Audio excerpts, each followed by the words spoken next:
Simpson here at Quant Minds International in London.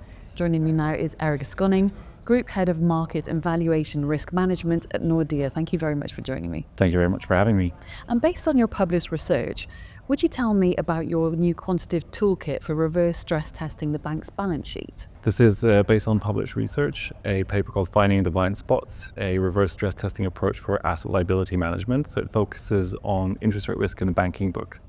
And the key challenge is essentially to comply with regulation, which asks you to do reverse stress testing. And as a part of that, identify scenarios that your balance sheet is vulnerable to. And we go above and beyond essentially the Basel Committee's scenarios. So there are in IRRBB, which is interest rate risk in the banking, but we have 6 scenarios that you need to run a balance sheet through. And one of the questions we wanted to answer above and beyond, you need to do reverse stress testing is, are these 6 scenarios enough? And what we find is no, there can actually be blind spots in your balance sheet that are not identified or not picked up by these 6 scenarios. So there is a genuine value add to running such a reverse stress test. And what role does machine learning play in your technique for identifying blind spots in banks' balance sheets? And how do you combine it with classic yield curve modelling? So there's a 3-step process. The first step is we generate lots of yield curve scenarios. So you look at all possible moves that interest rates could make across different currencies that are relevant for your balance sheet. The second step is then you evaluate the 2 key metrics that are relevant for IRBB, which is net interest income and economic value of equity. And you evaluate your balance sheet on these 2 metrics across all of these scenarios. We apply that in the research paper to 1,000 scenarios and to 2 realistic but mock balance sheets. And you've then got your delta NII and delta EV, which are these 2 important metrics, evaluated across these 1,000 scenarios. The third step then is where machine learning comes into play.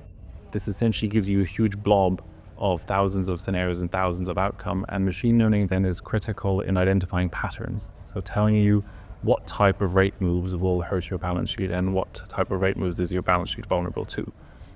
So it helps you in creating order and an ease of understanding these thousands of scenarios rather than going through them manually one by one. And what are the implications of your methodology on risk management and policy making? So on risk management, I think there are 2. The first one is it does show that you need to go above and beyond the supervisory scenarios because the methodology allows you to identify vulnerabilities that these scenarios don't capture.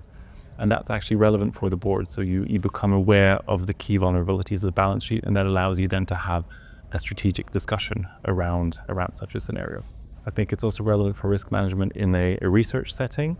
So there's lots of improvements that could still be done to the model. You could improve the yield curve modeling. You could include the clustering mechanism that's applied. So I think there's interesting research questions, especially when we talk about the quant minds audience here.